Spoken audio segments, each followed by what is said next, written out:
Hi, I'm Christian Burstel. I'm a 2014 BYU Idaho alum. I'm a Foreign Service Officer with the United States Department of State, currently stationed in Ashgabat, Turkmenistan. Dr. Miles, it's great to be with you. Good to be with you. So, how did you get from BYU Idaho to foreign service?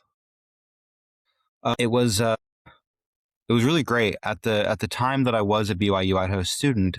There was a program for studying in China, and so after I actually graduated from BYU Idaho from China. I'd finished the semester in Beijing, and then did a semester. My final semester at BYU was online, while I was taking simultaneous enrollment at a smaller university in Western China.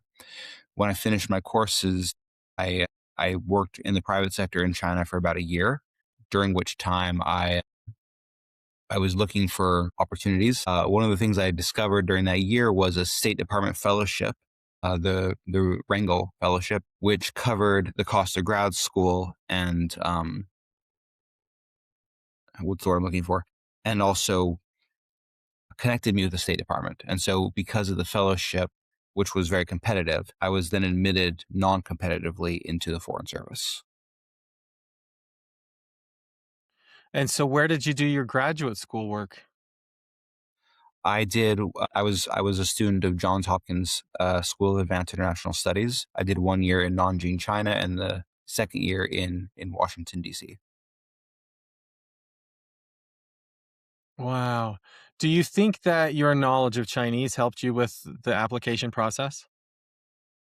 I think Chinese language has been the Chinese language ability that I picked up, or that I painstakingly clawed away into my brain, I should say. It was helpful in my career, but to actually get the Ringo Fellowship, I think actually the time in China was more helpful. I think one thing that uh, a lot of the candidates who were in my cohort of Ringo Fellows all had a lot of time overseas. I think I had the most time in China, though.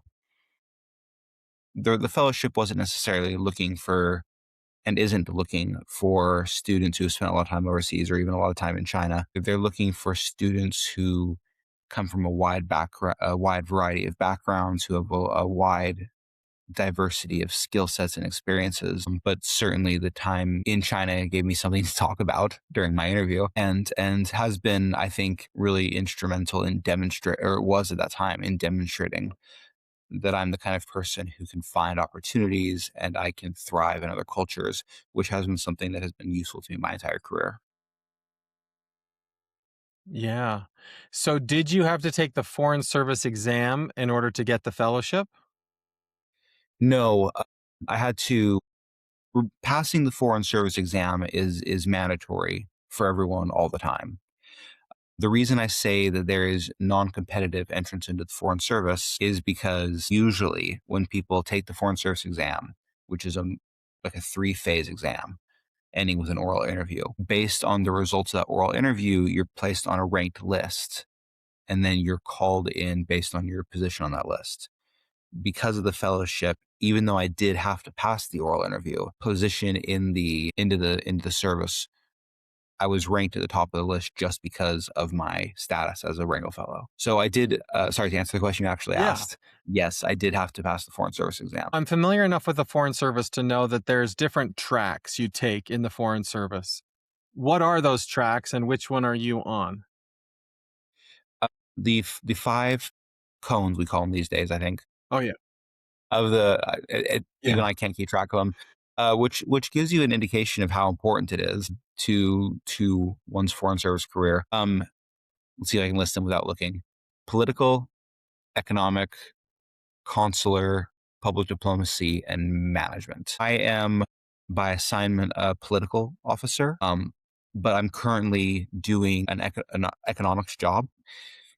We all call ourselves generalists, and so foreign service officers are expected to be able to perform in just about any sort of officer capacity. Again, flexibility, the ability to thrive in unfamiliar environments is something that they're looking for. which I demonstrated during my younger years in China. My current assignment has me doing a number of doing economic reporting. We talk more about reporting later, but basically, the long and the short of it is that I tell Washington about economic conditions in Turkmenistan. But most of my day is actually spent doing commercial advocacy. So I am a full time advocate for U.S. businesses in Turkmenistan. Wow. So so I think a lot of people don't know, what are the benefits of working in the foreign service? You get to travel the world, I imagine. I always feel a little silly answering this question. I'm the most poorly traveled diplomat I've ever met. I don't vacation or hardly at all. And one thing about living overseas for most of my adult life is that I kind of prefer being in my own apartment. It's nice. There are benefits to living overseas. For example, you like I have the filter on so you can't see it, but I have a lovely furnished apartment that the the State Department provides for me. The salary is quite competitive for somebody with my background and skill sets. I think what I find most rewarding is that there is an unforeseeable, set of challenges, and so I have no way of knowing from day to day what sort of exciting opportunities, what sort of exciting challenges are going to come my way. For example, just today, mm, so you'll please forgive me for thinking on the fly. I don't work with anything that's terribly secret, but I just don't want to misrepresent either the position of the United States government or the government of Turkmenistan, who I do engage with quite regularly. Just today, I had a meeting with a Turkish firm who was interested, sorry, a Turkmen firm who was interested in partnering with a major U.S. brand. I had no idea that this U.S. brand wasn't in the market yet. I also had no idea this Turkmen firm wanted to partner with them. So being able to kind of think on my feet about how we can bring these companies together, how we can find an approach that would serve the Turkmen consumer to the benefit of the US company without years of training as a professional commercial advocate.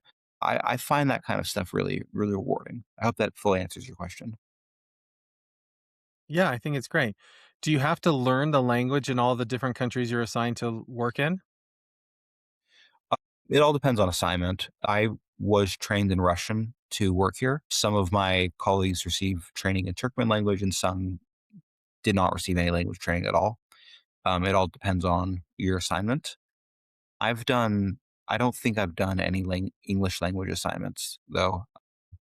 As I mentioned, I came into the Foreign Service speaking Chinese, and so I used Mandarin when I worked in China. I was trained in Romanian to work in Moldova, and then I was trained in Russian to work here in Turkmenistan. Wow. You have yet to get a cushy assignment. You've yet to get like one of the everybody wants to go. You're not in Barbados yet. I think I would. I'm struggling to see myself in such a place. I find expeditionary diplomacy really rewarding. Although I don't need to make it sound like I'm in a war zone or anything. My life in Turkmenistan is quite comfortable. It's very very safe in Ashgabat. I certainly don't have any major hardships.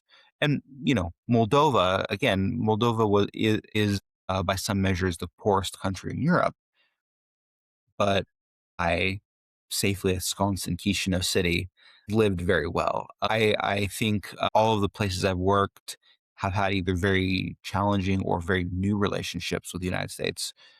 Moldova and Turkmenistan are both former Soviet republics, and so it's interesting to work in a country that's not quite as old as I am. It, and there are interesting nuances to those relationships. But I have never. I did an internship in Brussels, and so that's the closest I've come to some of the legacy partnerships that President Trump is currently trying to revitalize. Hmm. So let's go to BYU Idaho. A number of BYU Idaho students would love to have the job that you have. What advice would you give them to prepare for the foreign service if they want to do that as a career? I should mention at this point that I'm speaking only in my personal capacity as a BYU Idaho enthusiast who moonlights as a foreign service officer and not as a paid spokesman for the Foreign Service or the State Department. With that said, though, I think that some of the things that made me competitive were that I had a strong background in foreign languages and that I had something interesting to say. And by that I need to clarify when I interviewed for the position, when I interviewed for the Wrangel Fellowship, I was able to point to kind of interesting things that I had done in China that demonstrated that I have the attributes that they seek in foreign service officers.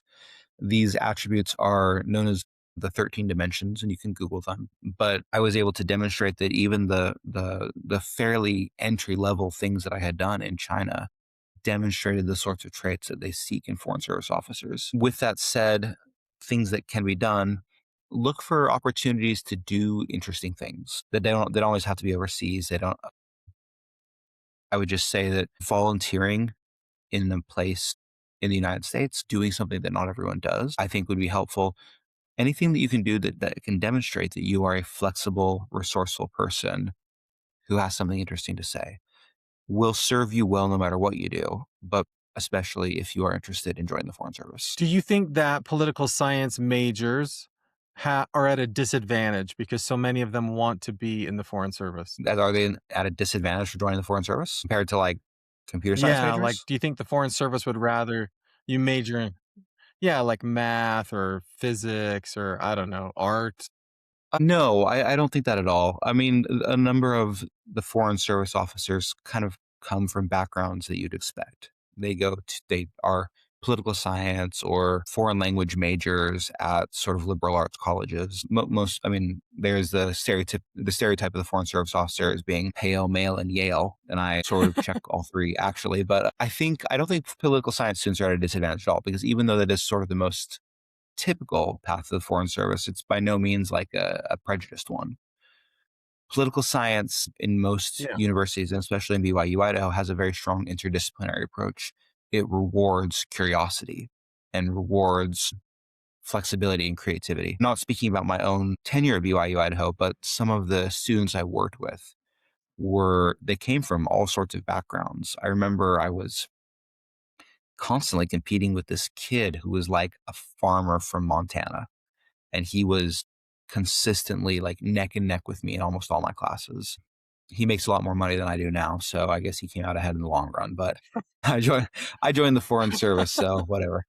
One of the projects that he did that was fascinating was he made this annotated bibliography of politicians talking about Social Security reform. And I thought that was like both a very thorough project, but also an amazingly creative one because anyone can write a paper about corruption in China, which is what I did. But to demonstrate this sort of deep curiosity and run a statistical analysis on the sorts of speeches people give on Social Security reform, I continue to think it what like an amazing experience that young man had because he was a little bit more creative in what he wanted to demonstrate that he knew. Yeah, that's awesome. Christian, is there anything else you want to share with students at BYU Idaho? I think that one of the key advantages of BYU Idaho in people seeking a foreign service profession is that, at least when I was there, Dr. Miles, I don't know if you guys have changed the curriculum a whole lot, but I definitely feel that there was space for me to explore.